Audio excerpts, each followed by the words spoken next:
justice of the peace is, don't worry, you're not alone. People think we just marry people.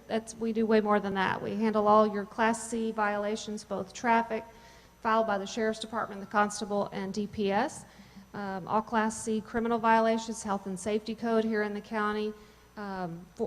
Precinct 3 handles all the truancy for Fort Bend ISD and Katy ISD, and it's a lot. Dangerous dog hearings, civil cases under $10,000, although that might change here soon in the legislature, which will increase our filings. HOA disputes. I think that's about it. And I'm happy to be here, happy to serve you. And I've been a long-time resident of Precinct 3 almost my entire life. My family's here. I grew up here. So if I haven't met you, please come up and introduce yourself. Thank you. Next, we'll have the sheriff. Thank you, Judge. Good evening. It is truly an honor and a privilege to be here this evening. I would like to tell you that the status of your law enforcement community, the agencies in Fort Bend County, is strong. You can put your head on your pillow tonight and sleep safe and sound because things are good. I will tell you, you all call Fort Bend County home. I am telling you, we are the best of the 254. I believe we've demonstrated that over and over again, whether it goes back to the flooding, the horrible natural disasters, from the Memorial Day flood to most recently Harvey, how individuals within communities within Fort Bend County, how we came together, helping each other out. It was an opportunity for you to meet a neighbor maybe you never met before. And it is truly an honor and a privilege. The Fort Bend County Sheriff's Office is very large. We have a $78 million budget. We have 819 employees. And if you have not had an opportunity to visit the Fort Bend County Sheriff's Office, I would encourage you to get with me before I leave here tonight, and we will set up a tour.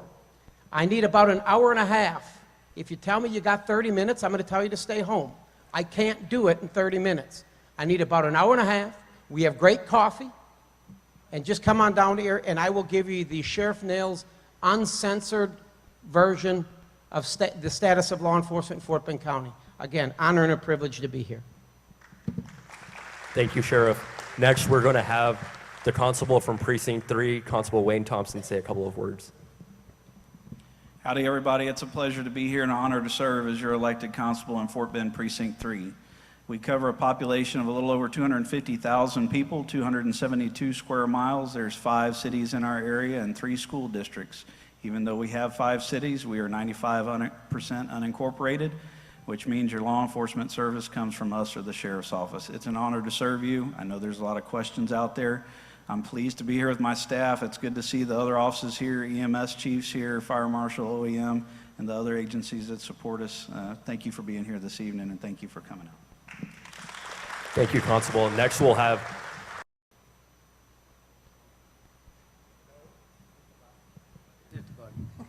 Is this on now? Thank you.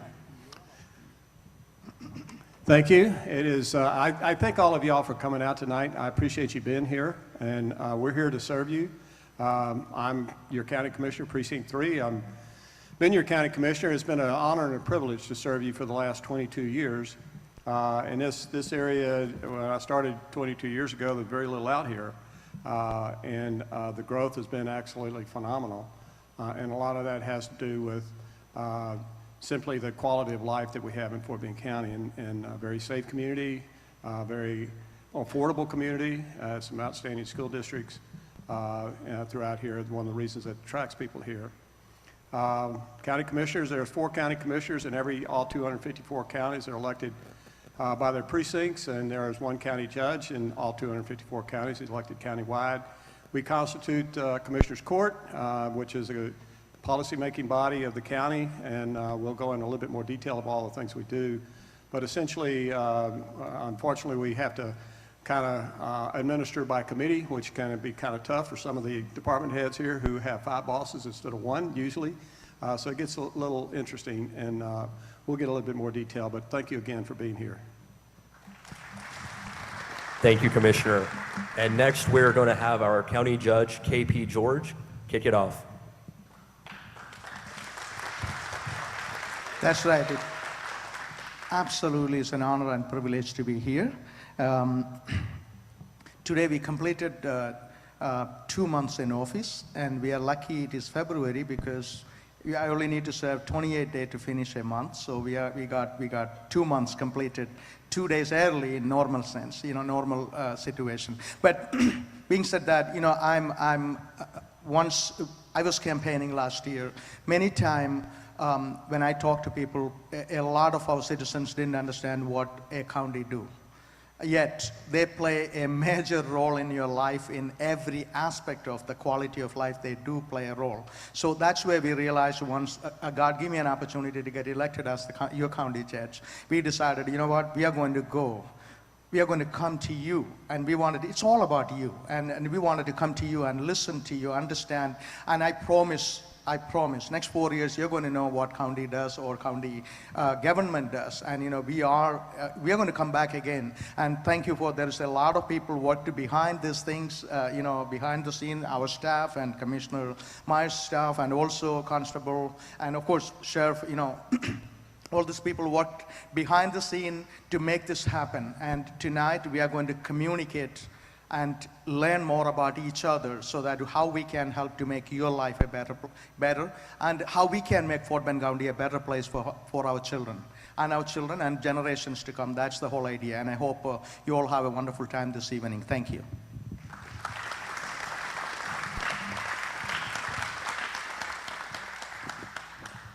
So what we're going to do next is do a brief introduction from each of our department heads. These are the men and women who run the day-to-day services of county government and really provide those basic services to everybody in our community. And we'll start off with our new Chief Administrator of the Office of Homeland Security and Emergency Management, Mark Flathouse.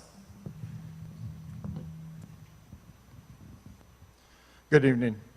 The last about 40 days, I've been working with the Office of Emergency Management. Approximately about 10 days ago, with Commissioner's Court has placed me in the position to be the Director of Homeland Security and Office of Emergency Management. I am also still currently underneath that, the County Fire Marshal also. I've been with the county about 6 years as the County Fire Marshal, working with Commissioner's Court and all the jurisdictions around here, and I look forward to moving forward and bringing emergency management and Homeland Security and that all together with the Fire Marshal's office with the rescue and response. Thank you.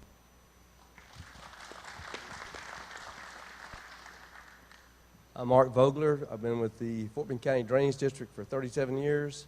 I started with Stanley Kacherka. He was the original director of the Drainage District. And we have about 600 plus miles of drainage channels in the county we have easements on, and we maintain those channels to their design capacity. We also review plats for new developments and drainage plans, and work with other developments in the community, as well as cities and municipal utility districts and levy districts. Our office is open to you. We live office over on 1124 Bloomey Road in Rosenberg. If you ever have a question, come by and see us, or you're welcome to give us a call. Thank you.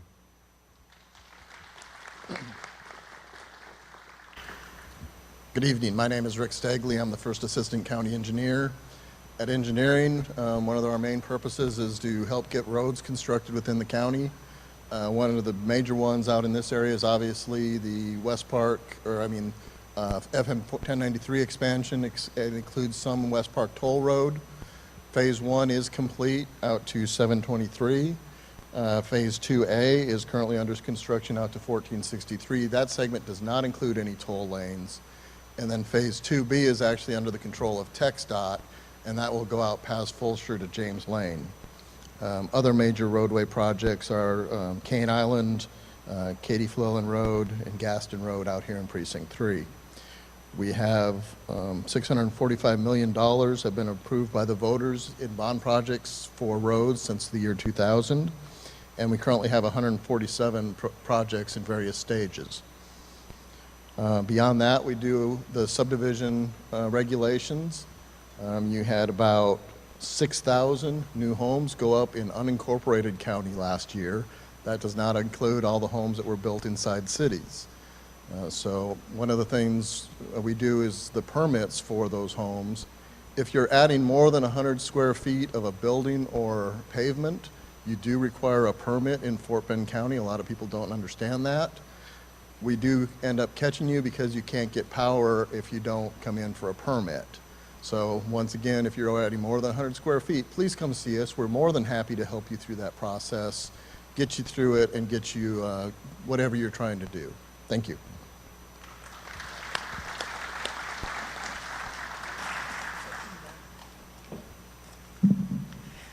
Good evening. I'm Dr. Mary Devine Kendrick. I'm the Director of Health and Human Services. I think as you came in, if you came in from that entrance there, you will see that we have 2 posters that deal specifically with measles, and that's one of the areas that we address here in Fort Bend County. I think as you know, in our surrounding area, we have 6 confirmed cases of measles right now, 4 in Harris County, 1 in Montgomery, and 1 in Galveston. And so our staff are spending a lot of time investigating and contacting contacts of those who present to their physician's offices or emergency departments with any of the signs and symptoms of measles. So infectious diseases is one of the things that we look at in terms of protecting the health of the community. I wanted to point out some of our staff here that will show you the breadth of what we do in Health and Human Services. So let me start off with our Deputy Director, Dr. Kay Reynolds. Dr. Kay Reynolds is an epidemiologist in training, a doctoral degree in public health, and she oversees a number of issues within our department. Next to Dr. Reynolds is Martha Hernandez. Martha is heading up indigent health care in Fort Bend County. Next to Martha is Anna Gonzalez. Anna is our Director of Social Services for Fort Bend County. To the right of Kay Reynolds is David Olinger, who handles public health and emergency preparedness. Behind David, representing environmental health, are Todd Schneider and Angela. And then next to Todd and Angela is our EMS chief, our Chief of Emergency Medical Service, Greg Temple. And to Greg's right are our directors and 1 staff member in Animal Services, Renee Vasquez. So this is a lot of the breadth of what we do. Our basic reason for being here is to help protect the health of the community and help create the conditions for our community members to be healthy. It's a pleasure to be here.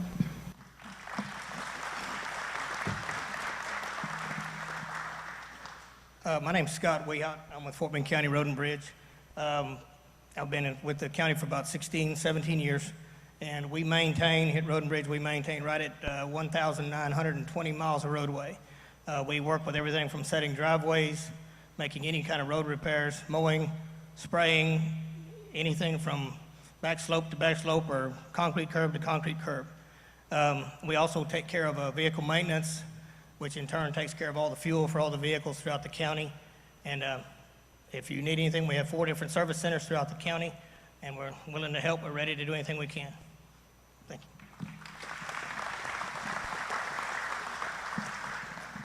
Let me just point out one additional person, and my apologies, Nombe Bitendelo, who is our Director of Clinical Health Services. He sort of snuck in on that side there, and I missed him.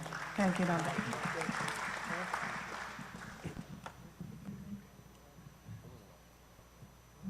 All right, thank you to all of our wonderful department heads. Can we have another round of applause for all these men and women that make Fort Bend County work?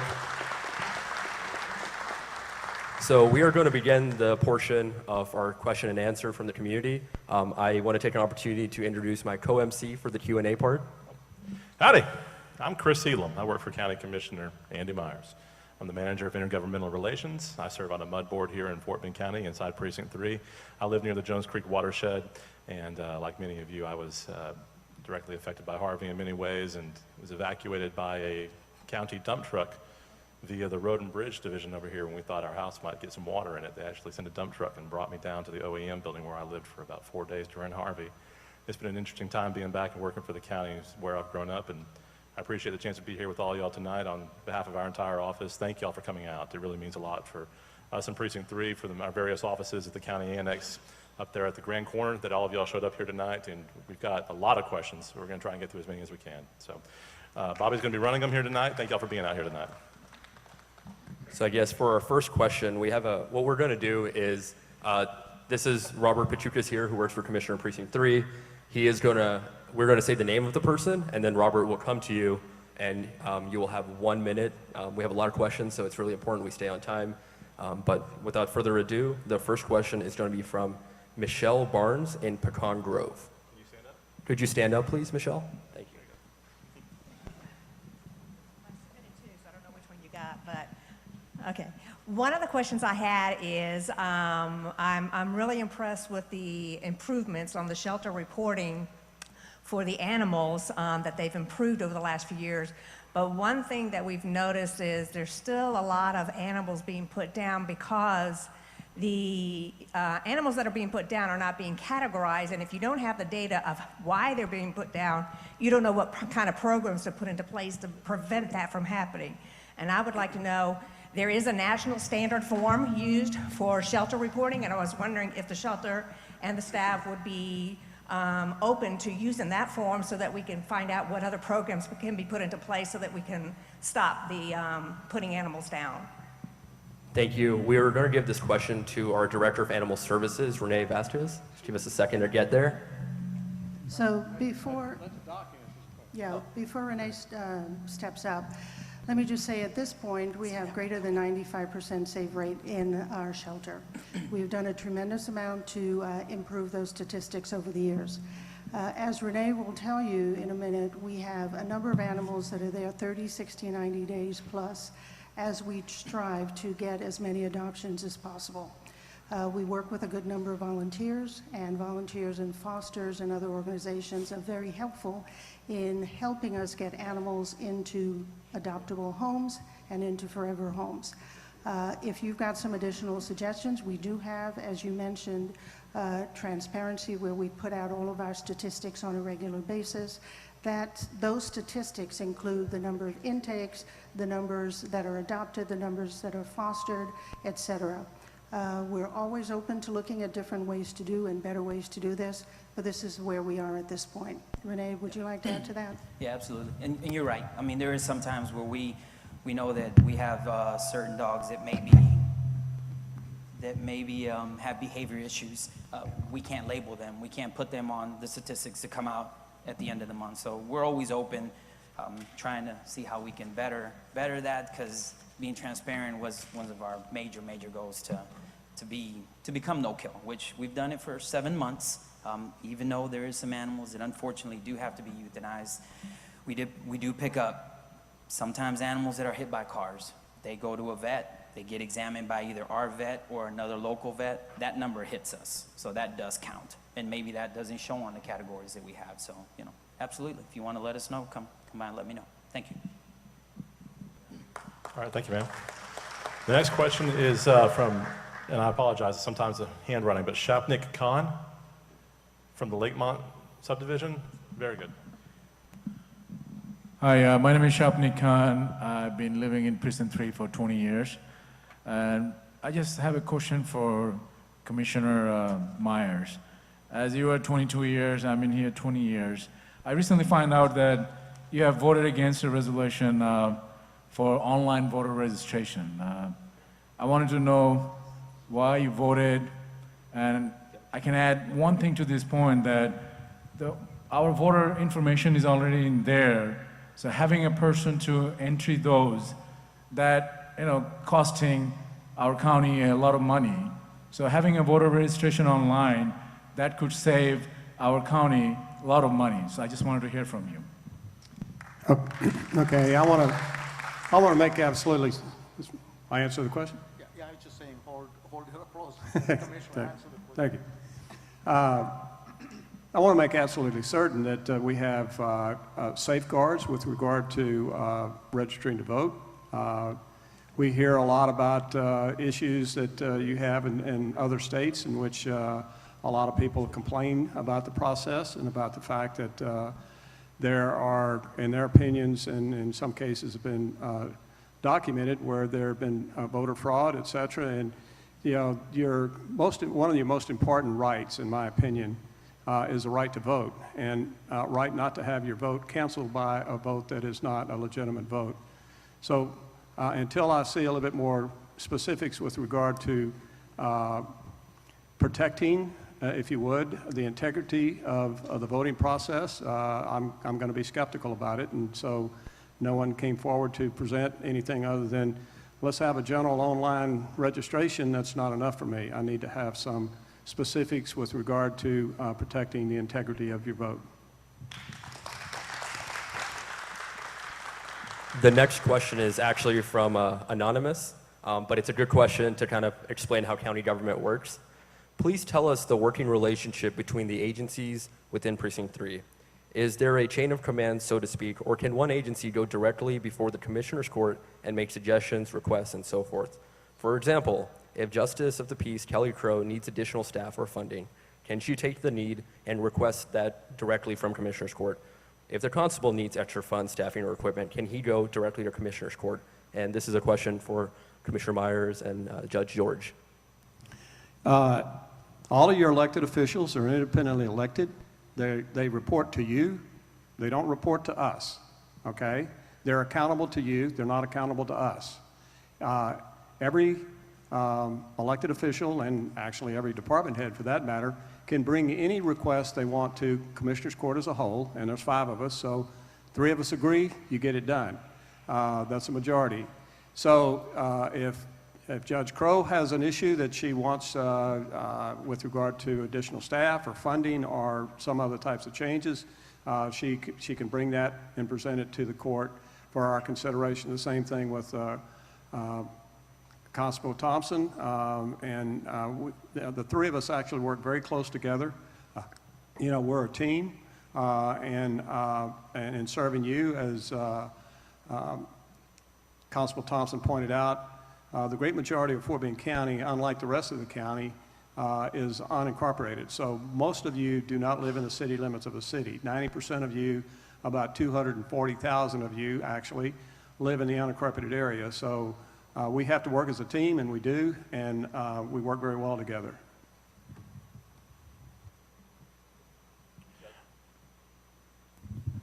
Absolutely, I agree with what Commissioner said, and obviously in Fort Bend County, I believe all these departments work together, and the elected officials work together to make a safer place, a good place, and a place where 2,000 people every month moving to Fort Bend County. So I believe we do a very good job in Fort Bend County. Can we improve it? Of course we can. That's why we are here to listen to you, and so we are listening, and we whatever the changes we can make, and we are looking forward to hear even more suggestions and recommendations from your side. That's why we are here. Thank you. All right, next we received a number of questions regarding Jones Creek and Bessie's Creek, and Commissioner Myers had received a submitted list of questions that had come from the Jones Creek Association of Neighborhoods, and we also have related ones from Bessie's Creek, but Commissioner... We had a group sent in a number of questions, and some of them I think are here tonight. I'm going to read the question and read the answer that I sent back to them. This is the question: a diversion channel west of FM 723, and this is referring to the Jones Creek area, which is along 359. If those of you, is basically west of Pecan Grove, to give you a general idea of what we're talking about. It covers both Precinct 3 as well as Precinct 1. And their question would like a diversion channel west of FM 723 would likely be the most efficient and cost-effective protection for 30-plus subdivisions identified by the Jones Creek Association of Neighborhoods in the Jones Creek watershed. We need credible hydraulic studies and cost estimates to compare the various flood. I'm sorry, the light is shining off my deal here. I'm having a tough time reading it, so bear with me. We understand the studies will be done by Half and Associates this year and will become the basis for project selection. Is this correct? The answer is yes. It will be based on the study that Half and Associates is doing. The flood control district, or the special district, which we have legislation that is in the process of being introduced, should include most of this watershed, eliminating only the few areas that are not threatened by Jones Creek, in parentheses, or Bessie's Creek, with the objective of protecting most everyone inside the flood control district. Does Commissioner Court support this idea? And my response was, this is my intent, and I believe that the court will support my recommendation. Question. We understand that each flood control district will identify the flood mitigation project with the best beneficial ratio, and that the project will be submitted to a vote before financial commitments are made. Is this correct? Here's my answer.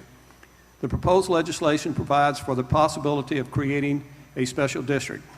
The process that will be, I will request the community to give me the names of residents that they wish to be appointed to a temporary board.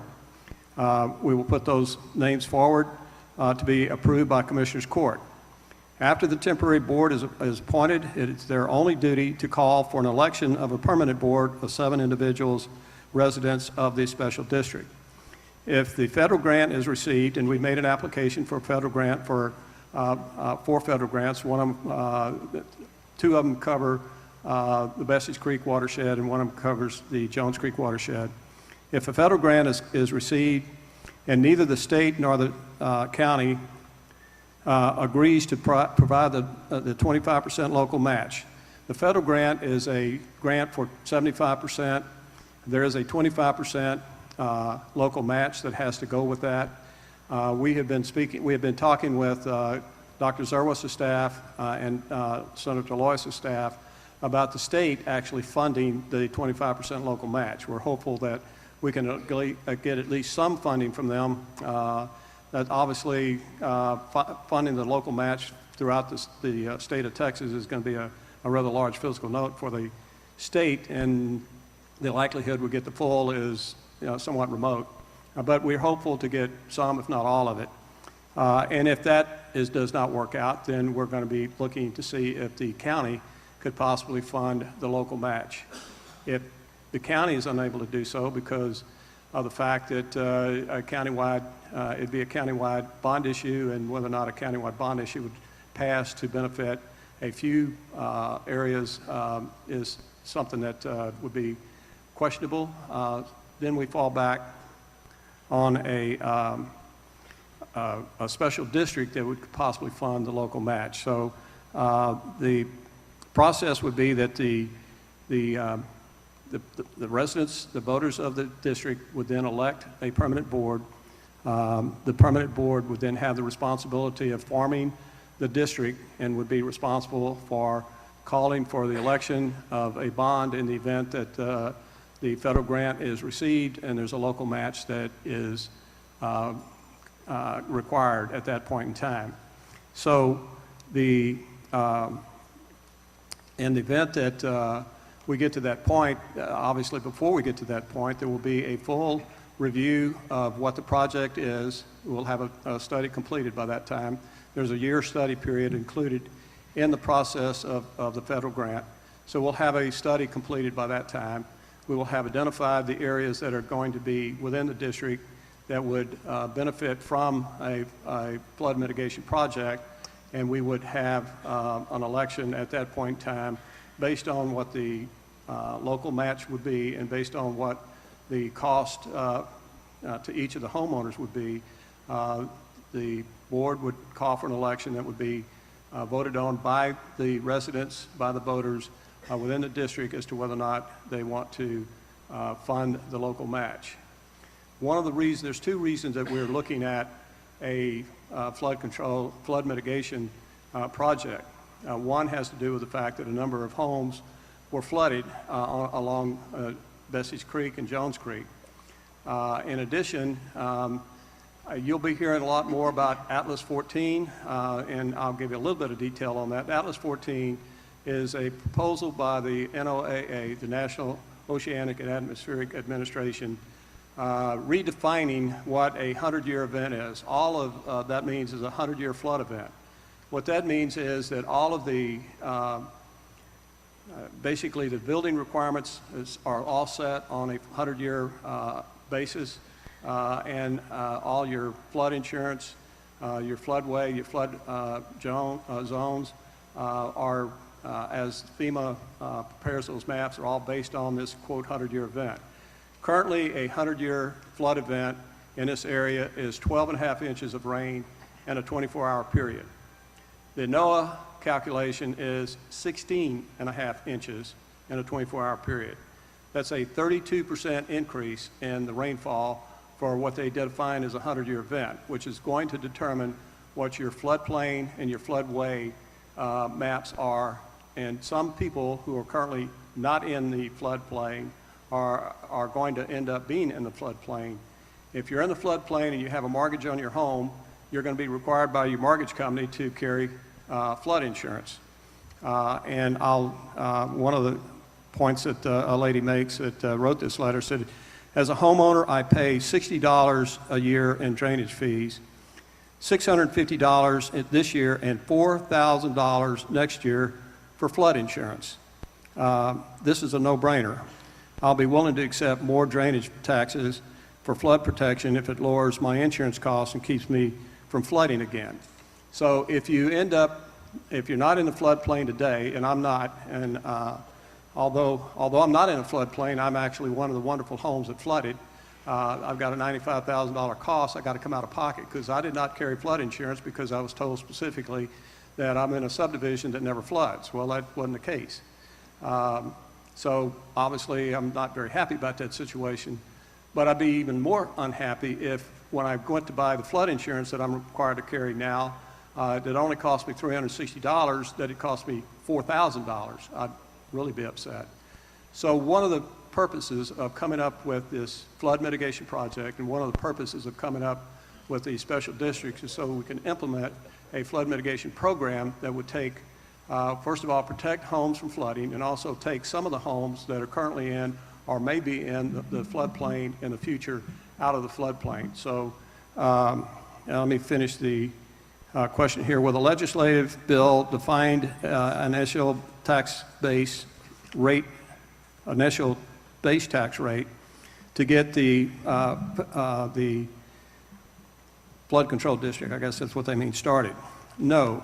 The tax rate will be determined by the permanent board of directors of the special district and would be based on any debt incurred and the operating expenses, which operating expenses should be very low. The debt would be based on how much of the 25% local match that the special district would have to provide should the state nor the county provide any possible contribution from either one of those.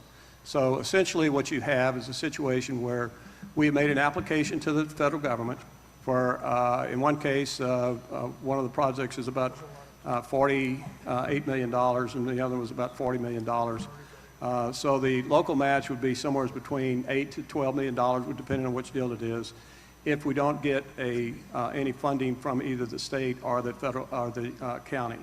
So we hope, and we will be going through an engineering calculation during the one-year period that we have to do an engineering study on this to determine just how much the project really will cost. Essentially what we're looking at is a diversion channel for Jones Creek and a large detention basin, about 260 acres for Bessie's Creek. I've already spoken to the largest landowner in actually probably Fort Bend County. Twinwood owns about 16,000 acres in Fort Bend County and Waller County in a Simonton area. I've already spoken to them about, actually I'm trying to get them to donate the 260 acres. The reality is they're going to be the entity that is going to benefit the most from this flood mitigation project. And so they indicated that they'd like to obviously see what the impact would be on them before they decide what they're going to do. Since they're the largest beneficiary of this, it's my intent to work with them to get currently most of their land is tax ag exempt, which means that their taxes are quite low. But from my standpoint, if they're going to be the one benefiting the most from this project, they should pay the most. And so that would be further negotiations that we have with them also. So they would minimize to some extent the cost to the rest of the taxpayers who I don't think should carry that burden all by themselves. So we're working on trying to get all this put together. This came kind of at the last minute. These projects were ones that were not put forward by the previous administration on the basis that they were under the impression that these projects had to be shovel ready, which means that they had to have all the engineering in place and be ready to go. And that was not actually, that was not a requirement for the project. So we are, first of all, we had a deadline of January 31st to submit our application for a grant. Had we missed that deadline, we obviously would not be in line for any grant. And even that, we have a situation where the grant has to meet a benefit cost ratio that has to be greater than 1 to 1. In other words, the benefits to the area have to exceed the cost of the project. And the next thing we have to, hurdle we have to get over is the fact that there are more applications for funding for projects than there's money. And so there's going to be a ranking, if you would, of projects based on which ones provide the greatest amount of benefit. So there's still a question as to whether or not we will actually receive the federal grant. But had we not made the application, we would not have the opportunity to get the money in the first place. And so we're trying our best to come up with some federal funding to help with flood mitigation projects in Fort Bend County so that we could hopefully either either protect you from flooding or protect you from paying $4,000 a year in insurance for your flood insurance. So that's the whole thing, and as best as I can summarize it in the short period of time I have to explain it, there's a lot of detail that go into this, and there's still a lot of work left to do. We still have a year of engineering study we have to complete and things of this nature before we get to a point where we make a final decision as to whether or not we're actually going to accept the funding. But there's a time limit in which you can do that, and that time limit is running currently, and so we obviously have to continue to move forward in trying to get to a point where we can make an informed decision. Thank you, Commissioner. The next question is resident of Katy, West Noonan, about dispatch. So I've got a question about the dispatch situation. So, you know, there's an internal memo that went out. You guys, the sheriff has stated that the internal memo was mistaken. You have sent out a subsequent email notifying folks that if the constable services, the contract services aren't being handled properly, you guys would gladly take it over. There's been some social media battles between yourself or your staff, between the residents, myself being one of them. I'm just trying to understand what's going on with 911 dispatch, because I'll tell you as a resident, it feels like that's been used as a political hammer, and I don't think that's what 911 dispatch should be used for. So I'm trying to get you guys to sort that out. Yes, there is a lot of emotion in this subject and a lot of misinformation. We implemented a new policy on January 1st, okay? And what we've noticed over the first 30 days when we implemented the program in January, we've seen an improved response time. So now all I've asked, listen, we dispatched for 17 police agencies, and there's only been one. We dispatched for 17, there's only been one police agency that has expressed concerns about this. I recently wrote a letter to the Commissioner's Court, and I'm sure KP and Andy has received it, and I said we will evaluate and look at this process over the next 6 months. And we will look at it in 6 months and see where we're at. But we believe this current policy will continue to improve the services that we provide the residents of Fort Bend County. So instead of having any knee-jerk reaction, all we're asking, sir, is to give this 6 months, and I believe we will see improved service.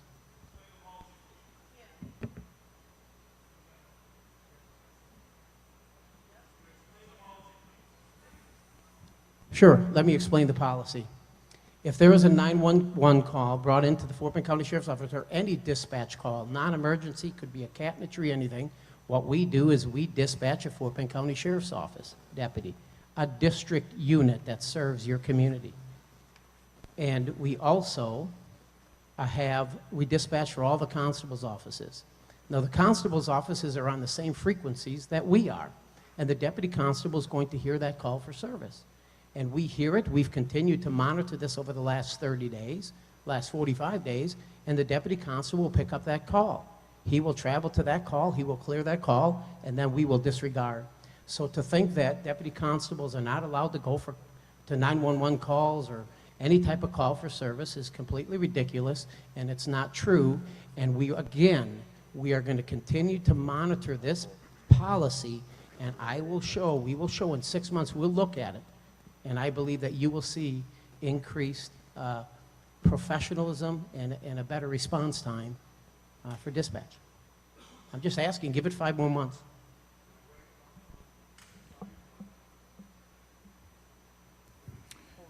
The communication was never presented to us from the sheriff's office. It was presented by a deputy sheriff who wanted to remain anonymous, who presented the email that went out. I find it odd that department heads and other elected officials were not informed of this decision. To this date, we have provided the sheriff's office with information that shows that our units have not been dispatched to calls, and that there's a duplication of calls where our unit clears a call and their unit shows up and either pulls another case number or duplicates what we've already done. We've presented that information. I've also reached out to the sheriff to ask if we could end this and return to what we have been doing for the 2 years prior, and I've received no response.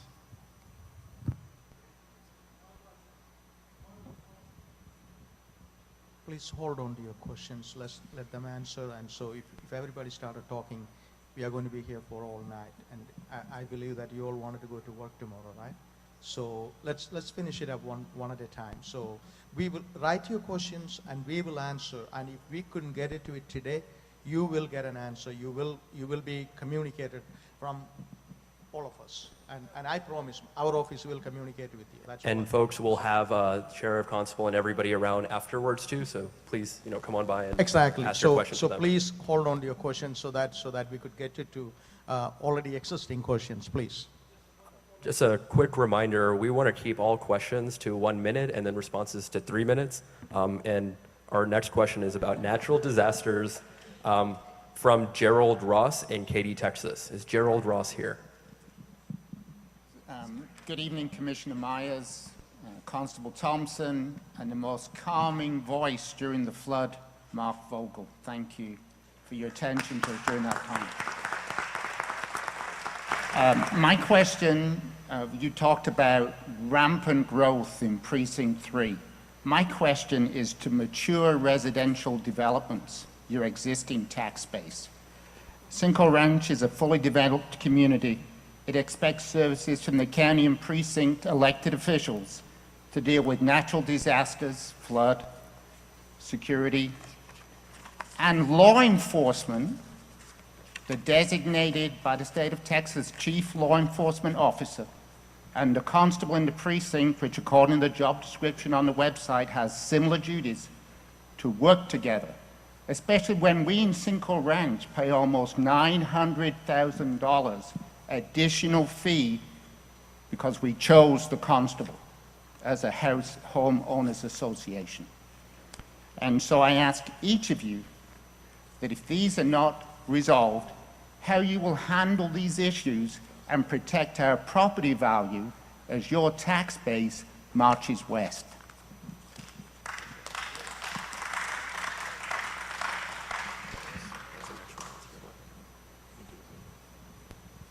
So,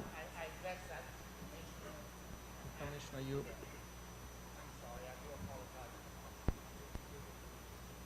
You want the county judge and I to answer the questions? That's what you're saying? Okay. Your question is how we deal with an emergency? A mature development in face of all this development going away from us. Cinco Ranch is a closed-out community. We're mature, we're not starting out. How do you as officials address the sustainment of that quality of life and property values by addressing natural disasters, the law enforcement, whatever it is going on right now, and security? I might start with that. One thing, I'll tell you this. Of course, emergency management is something under me. And so I tell you, we knew that, in some cases I felt as a citizen, we could do a better job. And maybe that's the reason why I'm sitting here, one of the reasons I ran for this position. And as soon as I came into office, what I did is we went into Office of Emergency Management, and actually, unfortunately, we had to let the current coordinator go.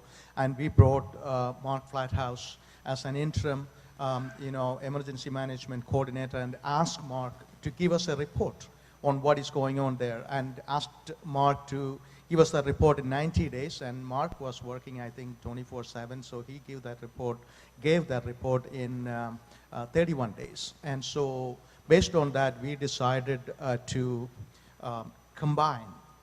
merge the Office of Emergency Management with Fire Marshal's office. And instead of two bureaucracies, even sometime not even communicating each other, so we have a person leading that both department. In most cases, when they respond to an emergency situation, they both respond. And so we decided combined the department is going to do a better job. By doing that, we kind of, I'm sure, enhance that response time, in 10 times better. And not only that, what it means to us, a taxpayer, for you, we are saving more than $250,000 a year by doing that. And so better response time, better communication with the community, and we have a saving. So we presented that idea to Commissioners Court. Commissioners Court voted 5-0 to that suggestion. And so now we have Mark Flathouse leading that effort with the Office of Emergency Management and Homeland Security. It is combined. It's going to be renamed. And so we are aware of that, and we are working towards making it better for our citizens, and this is one thing we did. And so if Commissioner Myers, if you wanted to add something to it, that would be wonderful. I'm not certain if you were also asking with regard to the response to a 911 call. Is that what you were doing? Yeah, absolutely. Okay. Yeah, absolutely. All right. Thank you. Essentially, I started getting calls about a month ago from one of them was my mayor in Western Lakes. Mayor Zadokowicz, and her community, actually, they're a small community, and they actually, the contract that the various subdivisions, in this case Western Lakes, City of Western Lakes, they have their contract with Commissioners Court. So it's the Commissioners Court that actually has the contract, if you would, with the only entity that can contract with people with the subdivisions. In turn, the specific agency that is going to provide the service, the law enforcement service, is either going to be the sheriff or the constable, depending on what the community wants. I started getting calls concerned about the response time that they were getting.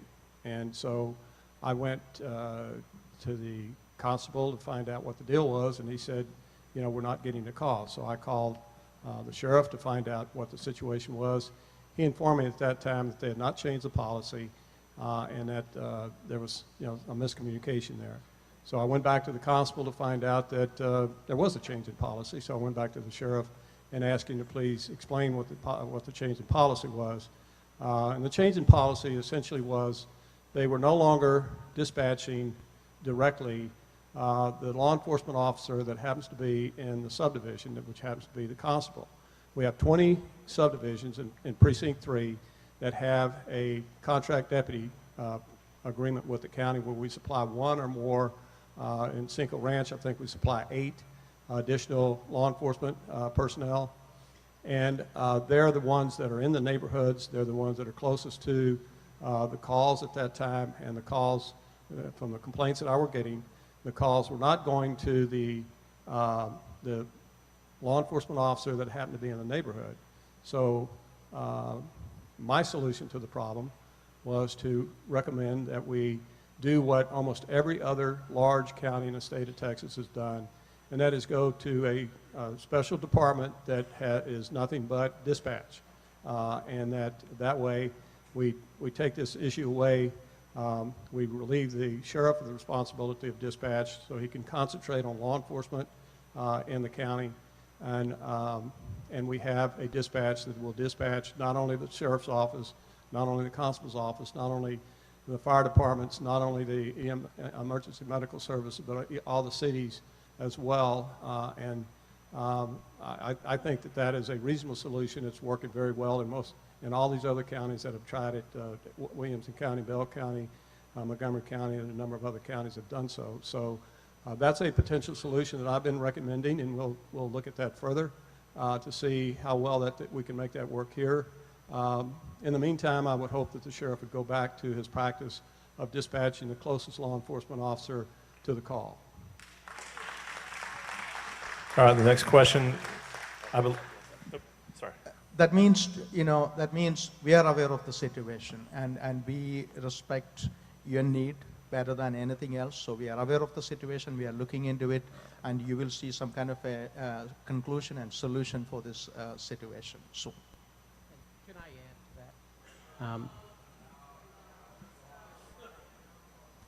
that? I see I have friends in the crowd. I tell you, serving as your sheriff now in my 7th year, and of course, I am concerned about the safety and security of each and every one of you that call Fort Bend County home. I am proud to tell you for the last 6 years, residential burglaries in Fort Bend County in the unincorporated areas have gone down 65%. 65%. There were 1,672 of them in 2012, and this year we had 578. So do the math. Folks, I am telling you, things are good. We have a great working relationship with our law enforcement partners. There are 4 constables, 4 elected constables in Fort Bend County. We've only have 1 that has an issue with this. And all I'm asking you is give the 25 years of experience I have and give this 6 months. We don't need to have a knee-jerk reaction. You could go over there right now and have one of those Precinct 3 deputies turn up their radio. And I will assure you one thing. If they are working one of these numerous supplemental patrol contracts that you have, I bet you're going to hear them going to calls for service. They're on the same radio frequency we are. They're on the same radio frequency. So this is nothing about emotion and a knee-jerk reaction. I would strongly ask the Commissioner's Court not take that away from the sheriff, because I really don't think they don't want to go there. You really don't. Sheriff, I'm going to correct you. I'm sorry. Let me address this. Hey, whoa. Hang on. Let me address this. Commissioner, let me address this. Go quick. Please hold on. I will repeat. Precinct 3 has 20 contracts. 18 are covered by the constable, 2 are covered by the sheriff. Precinct 1 has 0 contract agreements. Precinct 2 has 2. And Precinct 4, I'm not sure how many they have, but the Precinct 4 constable is the sheriff's brother. So, yes, Precinct 3 has an issue because he has 18 subdivisions that are not getting their constable dispatched to a 911 call. So let's make certain we have a full picture of what we're talking about before we start throwing stones at my constable Precinct 3. I'm just going to take a quick second to chime in. I appreciate the work that our deputies do and the Sheriff's Office deputies. I think you'll find that if you watch the news and follow social media, even this week, our deputies at Precinct 3 were able to catch an individual that was responsible for probably 20 to 30 burglaries of motor vehicles. We took 2 kilos of cocaine off the street in Precinct 3. We've done so much more. We've led the way in the human trafficking efforts. We've led the way with some other efforts. We've put together a special response team. We have a motorist assistance program, the only one in Fort Bend County. We are doing amazing work. That should not be stopped. All right. Guess who gets to follow this? We have Katya Morehouse. Katya Morehouse? I'm sorry. With a question about traffic fatalities and cell phone use. I'm coming. You're not the first one, so. It's actually, my question is for Constable. As we probably all know, traffic fatalities are the leading cause of death among young people, specifically age 9 to 30. And living in a small residential street, I'm concerned about 3 things. Cell phone use among drivers, drinking, driving, and speeding through residential streets. We all know also that cell phone use is banned all over Texas. It's been banned for a year. I would like to know how you enforce those 3 issues, especially the cell phone ban. Thank you. Well, I think both the sheriff and I would agree that we have those same concerns. Obviously, traffic safety is a huge issue. We will certainly, our deputies, as will theirs, take action when they see an enforcement issue or a violation of the law, whether it's cell phone use or speeding. We both have a procedure to report your concerns online so that we can receive those and address them in an appropriate and timely manner. And we will enforce those laws. So there's several cities that also have those ordinances, but it is a state law as well. And we'll take action just like the sheriff will, I'm sure. Absolutely, ma'am. Your patrol division, our patrol division, has over 225 deputies in it. And we have a very strong traffic enforcement group. So you can get online and file a traffic complaint, and we'll either have our motorcycle deputies there or another deputy address the situation. Now, will it be there within 20 minutes? No, but I believe it would be there over the following couple of days. And we would ask that you leave your phone number so we could get more information to find out exactly when you feel these violations are occurring. But we have several deputies out there that do nothing but traffic enforcement across the county, and they certainly do it in Precinct 3 as well. Thank you. Real quick, I just wanted to address your issue. The cell phone law in Texas, we saw it coming. The way it's written, it's unenforceable. The officer is not allowed to view the cell phone of the driver, even if the driver says, look, I wasn't texting, I was using Pandora or Waze or Facebook, which is allowed under the statute. But the prosecution of it is impossible. So the sheriff's department, the constables, the DPS, they can write the ticket, but when it comes to court, the way it's written, it's unenforceable. It was supposed to go back to Governor Abbott, possibly in an executive session. It never did. So there are exceptions to the texting while driving, which is just about any app you can name.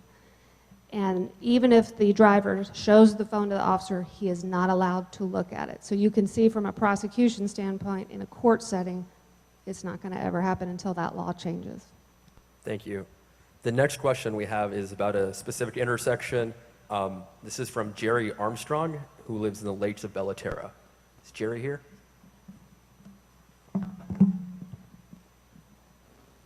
Very simply, when we're trying to leave our subdivisions during drive times, especially going to work and coming home from work, it's almost impossible to get out of Lakes of Bellaterra onto Bel Air because they're going so fast and there's nothing to stop them from the stop sign behind Walmart all the way up to the red light next to Walgreens.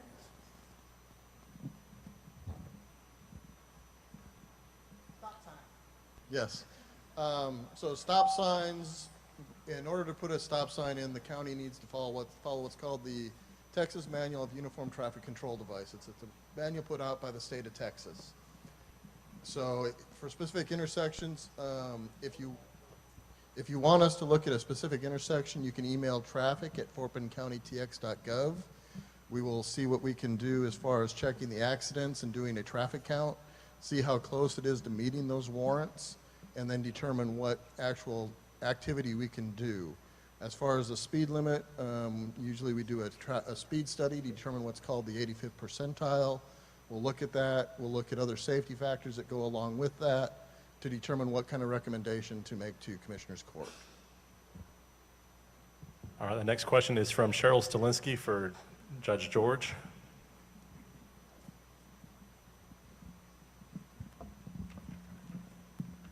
Hi, Judge. How are you?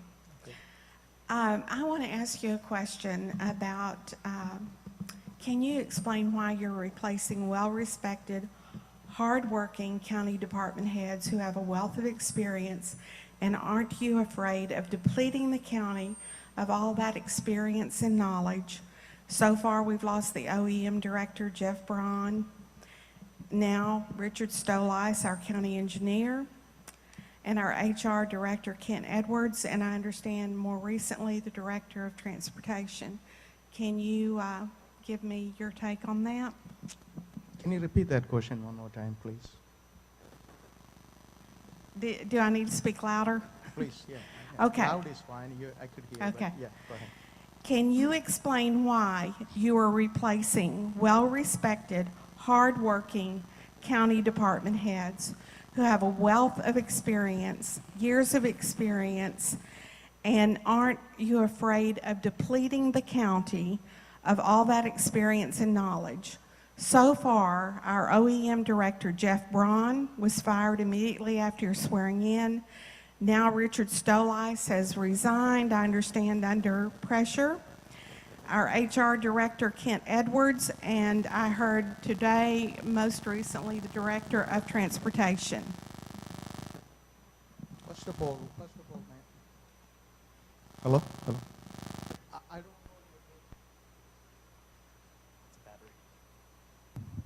Hello, check. Yeah. First of all, I don't know, the only person I decided to get rid of is Jeff Brown. And that's the only person I could make that decision unilaterally. And rest everything is whatever decided is with the Commissioner's Court. Whatever decided, first of all. Second, what I told you before, one of the reasons I decided to run for this position was Office of Emergency Management. But once we went there, I didn't like what is going on there, honestly.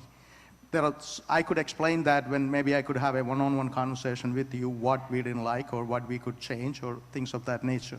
And also I want you to understand, when we let that person go, I did not bring somebody from outside. I brought somebody who is well respected within the county, and that person is capable of doing that job. And so when he came in last 40 days, first of all, I tell you this, the day 2 on my job, we got phone calls from Symington. Okay, so there was a rising water situation. And so we had a conference call, and also we sent, actually Mark went there and worked with the city manager, and also the city, mayor and city council, and worked, and he took his drone and flew around and, had a clear idea what is going on, and there was pump standby to take care of that. The feedback we got was from Symington was, it was never happened in the past.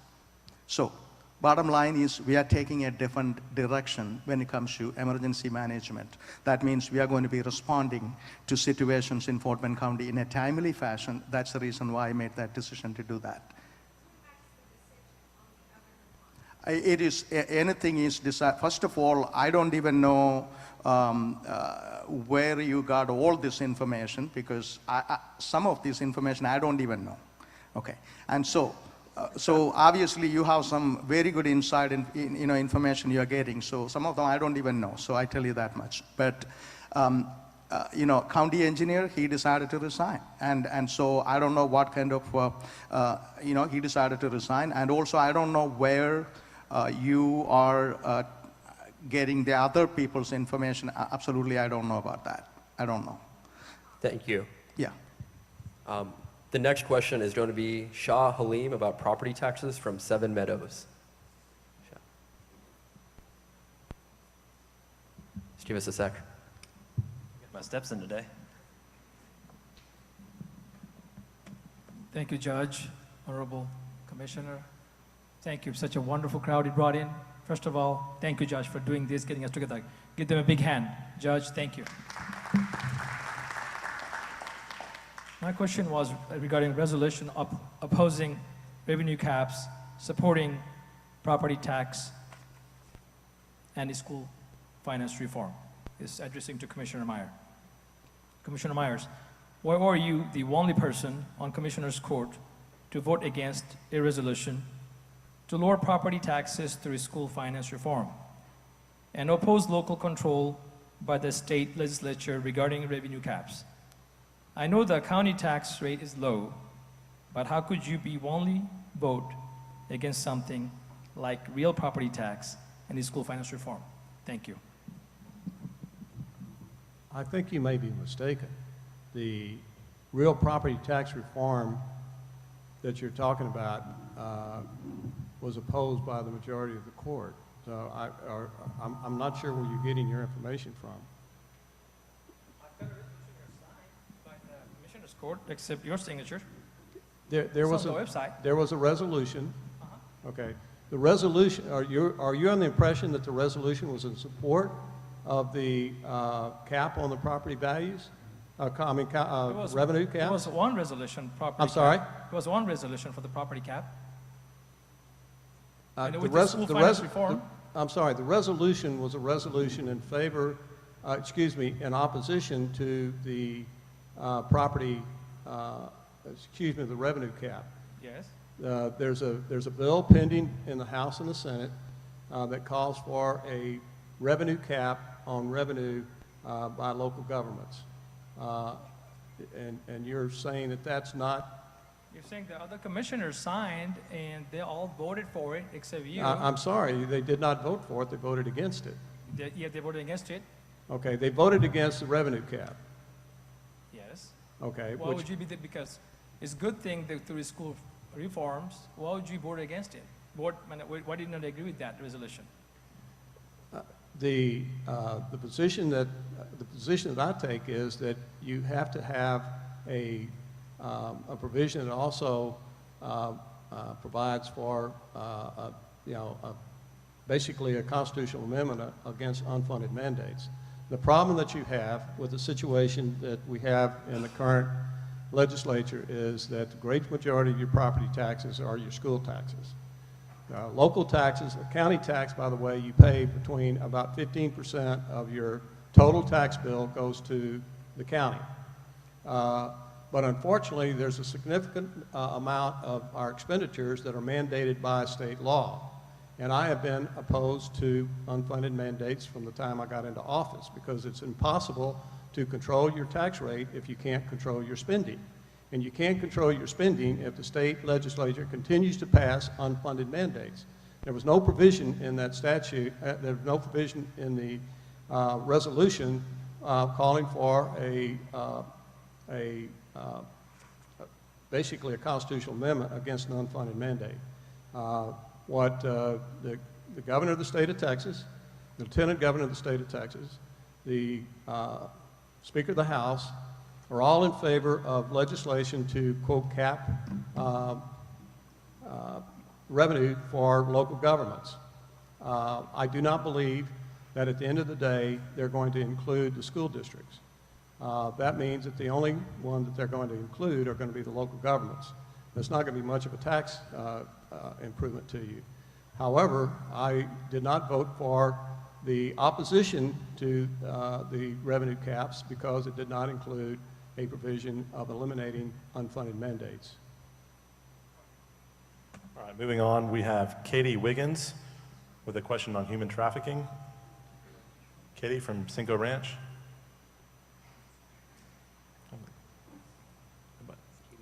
Is Katie here? All right, we'll go to the next one.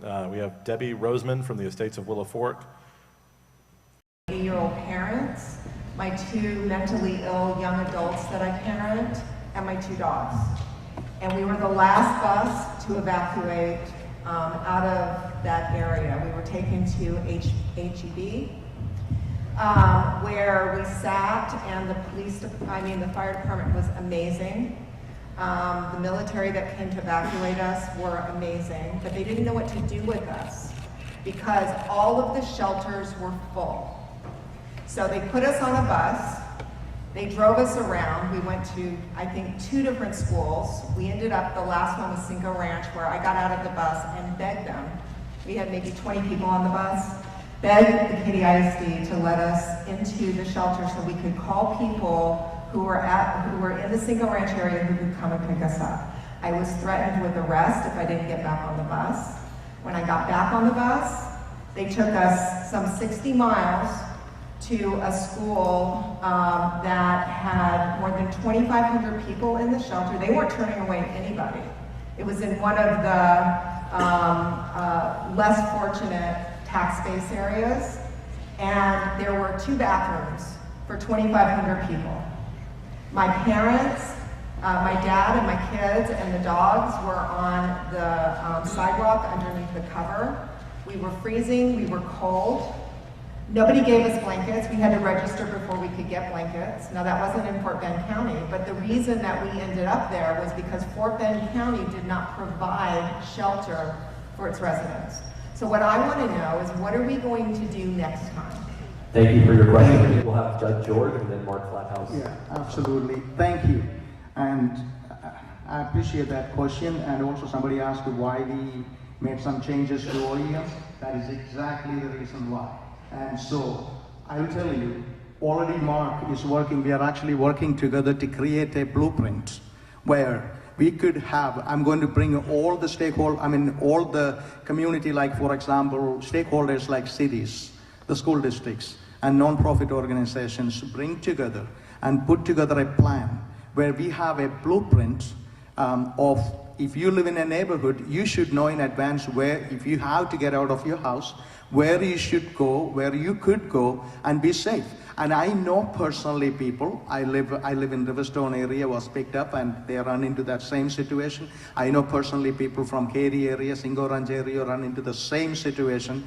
And I promise you, we are working, and our goal is to create some kind of a draft blueprint before the next hurricane season starts. And that is something we are well aware of, and our county is better than that. And I tell you, and I want you to know that Fort Bend County is growing so fast. We had 70,000 people in 1970 census. We have now 780,000 people, and we are going to have 1 million people by 2022. How do we prepare to address the situation? That is something we talk every single day. And Mark, you wanted to add something to it, please? Okay, please.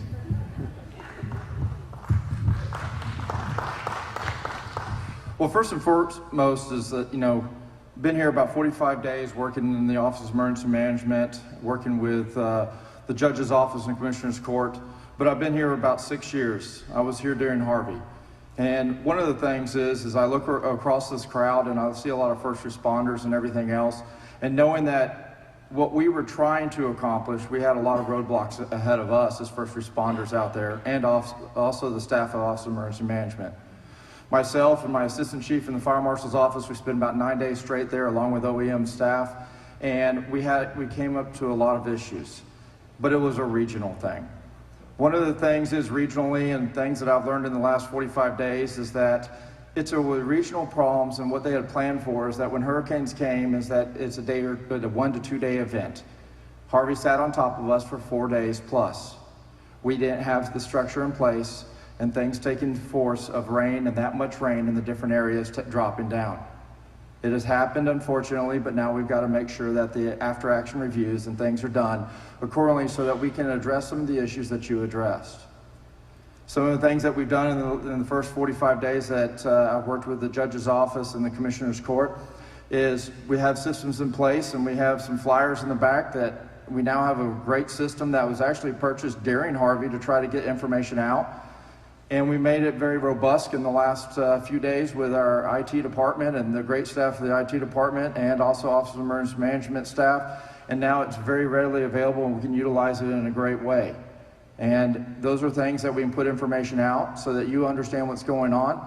Because some of the things is that, yes, there are failures, and communications with roads are blocked, but during 4 days of massive rain, roads were covered up in the middle of the night within 5 to 20 minutes, and working with the Sheriff's Department and the first responders, and their houses flooding, but yet they're still out there trying to work with the citizens along those lines. And I can look in this crowd of first responders in the fire departments trying to respond those.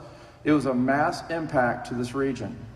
The sheltering issue there, I'm not going to say too much, but sitting in the operations center for 9 days, listening to the sheltering issues, knowing that Houston was also having the same catastrophic problems that we were, and the resources were not there, and so on and so forth. And there are no excuses here, especially when we're dealing with stuff moving forward. What we need to do is take that information, build upon it, and understand what's going forward. We have plans in place, but the plans are built not on a Harvey issue.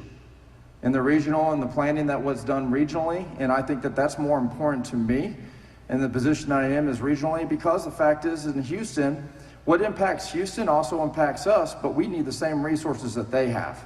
And we have to get that established and understand more as we're working with the partnerships. Working more with the partnerships with the fire departments, and that's probably my expertise coming in here, is because I look more on the rescue side of things to make sure it's there, because that's what I've worked with in my past career and experience. But there's a lot more even after that this office and the county court and the judge's office needs to look at too. And all this is coming together. One of the goals is that, and one of the downfalls of this county is that we need to upgrade our emergency operations center and some of the stuff that's in it and make it a lot more robust and a lot better to get the information out and get into game plan going into the next season, hurricane season, so that you don't have to worry about those issues and the information and the communication is going back and forth both ways, not only with our dispatch center, but also with the citizens and the communications going on. And then my assistant chief from the fire marshal's office. But it's a real simple flyer that you can text the number to, and that's the information that we're going to put out in the county. It will probably, we can put a lot of information out. We've got systems in place that we can put things out just to neighborhoods. Much to learn in the next 3 months of the system that we can actually fine tune. We also have it in an emergency, even if something takes place like a gas leak and we need to tell you about your home, we can circle a map and it can ping every phone in there. It has technology base that we can do, but we're just now starting to look at these things to benefit you. This week has been, is this me feedback? Which is just this week has been declared unconstitutional, and that's the Open Meetings Act. Under the Open Meetings Act, in an emergency, the county judge is the designated emergency manager, and everybody reports to him. At that point in time, all of the elected officials, all the departments, et cetera, essentially report to him. You know, obviously, if you're going to report to him, you have to communicate with him. Well, unfortunately, under the Open Meetings Act, the members of the Commissioner's Court could not communicate with the county judge because to do so would be violating the Open Meetings Act because there's no meeting called and it's not being recorded, et cetera, all of which are requirements under the Open Meetings Act. So you had 63% of the county did not have any official that was representing them because the commissioners who are over that 63% could not communicate with the county judge. That made it very complicated to actually deal with an emergency, particularly whenever we're trying to get things arranged in our own precincts. We have legislation that we are putting forward to essentially have an exception to the Open Meetings Act during an emergency of this nature that Senator Cokhurst and Representative Miller are carrying for us to help fix that. However, the appellate court of Texas may have fixed that already by rendering the Open Meetings Act unconstitutional. But during the Hurricane Harvey, can you please give an update? Certainly. In the time that Jeff Braun was in office, he never visited my office once. And so far, Mount Flat House has visited me 3 times. It's wearing me out, so thank you for that. All right, the time is now 8:04, and we're going to try and wrap this up in about 15 minutes, although everyone on the stage and people back here will remain around for individual questions. We received probably 3 times the amount of questions. Assistant districts benefit Fort Bend County residents, and do they collect or get part of the sales tax revenues they collect here in Fort Bend County to the city of Houston? And if they do so, the question is why? I don't think the county judge would be prepared to answer the question. I'm probably the recognized expert in the state of Texas on county assistant districts, mainly because we're the one that carried the legislation and the one that continued to do it whenever a county is interested in essentially creating a county assistant district. The Texas Association of Counties and Conflict of Urban Counties referring to me. And we have been at the forefront of this. How I got started on this is you may or may not be aware of the fact that every time you go shop across the street and buy something, you're paying sales tax to the developer. You aware of that? Yep. He collects the sales tax. And that's because he got legislation that allow his management district that covers his shopping center, the 93 acres there, and created a management district that allows the management district to levy the sales tax. So he's collecting the sales tax, and it's going to total probably a couple $1 million a year that effectively goes into his bank account. In addition to the city of Houston, legislation allowing the creation of what we call a strategic partnership agreement between the municipal utility districts and the cities, particularly the city of Houston, was passed in '95. I came into office January '97, and it wasn't very long before the city of Houston had a very aggressive program of entering into these agreements with the MUDs, where they were the city of Houston was levying a sales tax. Currently, the city of Houston collects $16 million a year in your sales taxes. They take half of that money, $8 million, and they take it to and spend it in the city of Houston, not providing any services. The other half goes to MUDs. The municipal utility district, by and large, in some cases 100% of the time, use the sales tax to essentially subsidize their water and sewer fees. None of the, very little of the sales tax, a small amount that goes to a few parks, etc., but essentially none of the sales taxes that go to the city of Houston is spent on any services for you.